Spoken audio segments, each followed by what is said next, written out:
Салам достор. Бул чакан аудио китепчеде орто кылымдагы тайманбас португалиялык деңиз сүзүүчүсү Фернан Магеллан жана анын экспедициясы жөнүндө баяндалат. Окуу китептеринде бул саякат жөнүндө өтө кыска маалымат берилген.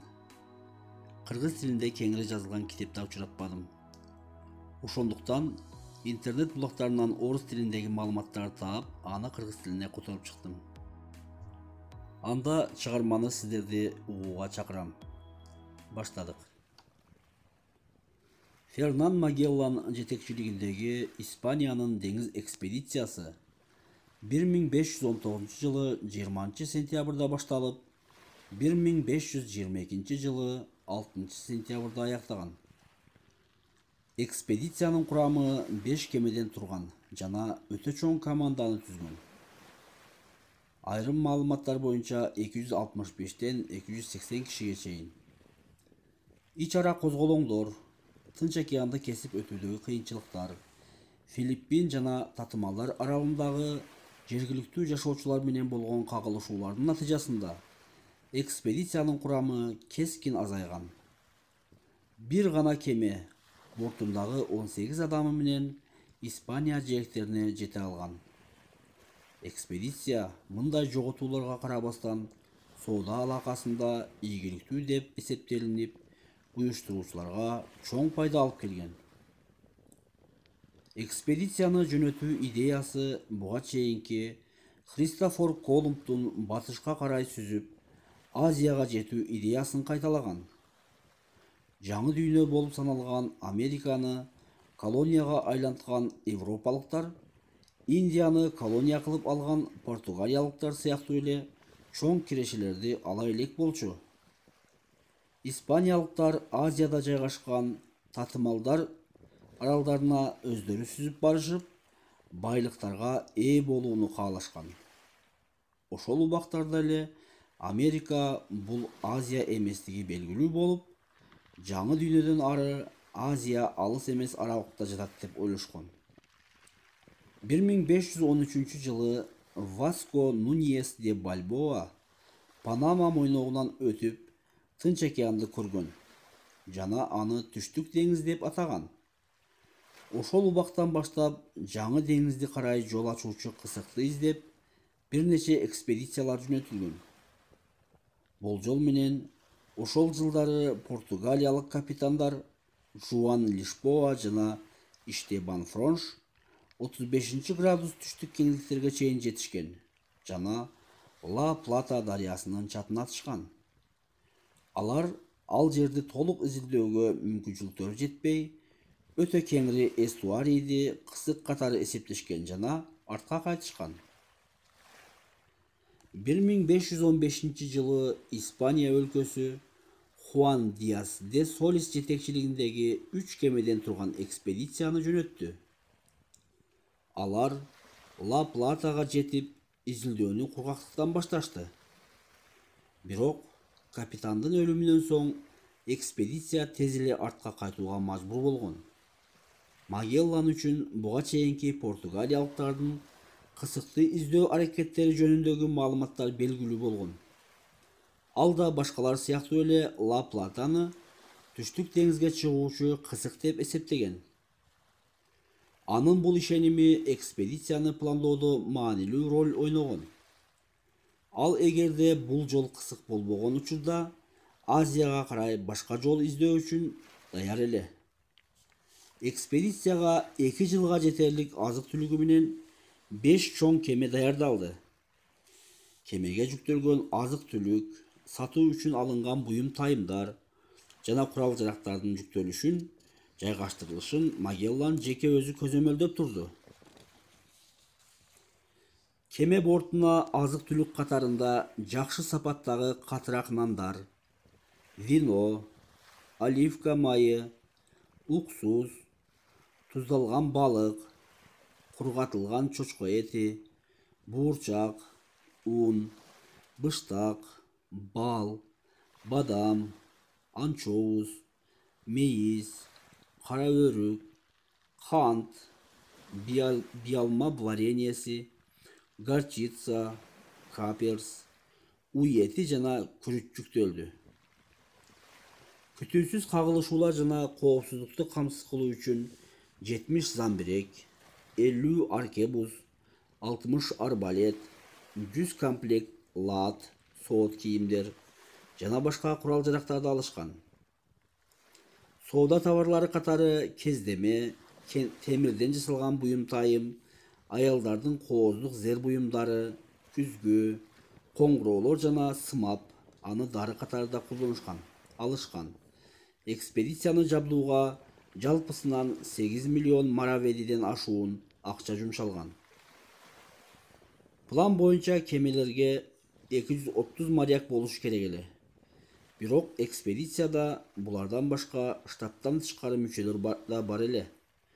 Алардын бири саякатты баштан аяк жазууга түшүрүп жүргөн Родостук рыцарь Антонио Пигафетта эле. Кемелерде кызматкерлер, кулдар да жүрүшкөн.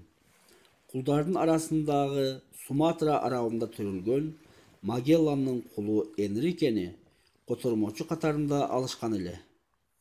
Ал жер шарын толук айланып мекенине кайткан биринчи адам болуп калган. Кемеде аял затынын жүрүүсүнө тыюу салынганына карабай, бир канча кул аялдар да жүрүшкөн. Канар аралдарына жеткен учурда да моряктарды алышкан. Бул толуктоолор экспедициянын таксанын чыгарууну кыйындаткан. Ар түрлүү авторлор катышуучулардын санын ар башкача беришкен жана бул жол менен 265 жана 280-дин ортосунда болгон. Магеллан жеке өзү флагмандык Тринидад кемесин башкарып жүргөн. Ал эми Сантьяго кемесине Магеллан Малаккада куткарган Франсишко Серрандын иниси Жуан Серран капитан болгон. Калган 3 кемеге, тактап айтканда Сан-Антонио, Консепсион жана Виктория кемелерине жетекчиликти испандык төбөлдөрдөн чыккан капитандар колго алышкан. Алар дароо эле Магеллан менен келишпестикти башташкан. Испандыктарга бул чоң экспедицияга португалиялык жетекчиликке бекитилгени жаккан эмес. Мындан тышкары Магеллан сүзүү маршрутун жашыруун туткандыктан, бул аларда түкшүмөл ойлорду жараткан. Каршылык көрсөтүү күчөп, атүгүл Викториянын капитаны Мендосага испан королунан талаш тартышты токтотуп, Магелланга баш ийип жүрүү жөнүндөгү атайын талап каты келген. Канар аралдарына жеткен убакта испандык капитандардын өз ара сүйлөшүп, эгер көп тоскоолдук кылса, жетекчиликтен алып салуу жөнүндөгү кабары Магелланга жеткен. 1519 жылы 20 сентябрда Магеллан башчылыгындагы флотилия Гвадалквивир дарыясынын чатындагы Сан-Лукар де Баррамеда портунан экспедицияны баштоо үчүн жолго чыгышты. Кемелерде тез эле келишпестиктер башталды. Башка кемелердин капитандары Магелландан маршруттун түшүндүрмөсүн берүүнү талап кылышты. Бирок алардын талабынан баш тартып, силердин милдетиңер күндүзү менин желегимдин, а түндөсү менин кемемдин жарыгын гана карап жүрүү деп жооп берген. Түштүк Американын карай өтүүдө Магеллан флотилияны Африкага жакыныраак алып өттү. Ал португалиялык кемелер менен бет келип калуудан этияттанып бул жолго салды. Анткени бул маршрут сүзүүгө кыйла татаал болчу. Флотилия бири-биринен алыстабай жүрүүсү үчүн сигналдык белгилер түзүмүн Магеллан алдын ала иштеп чыккан эле.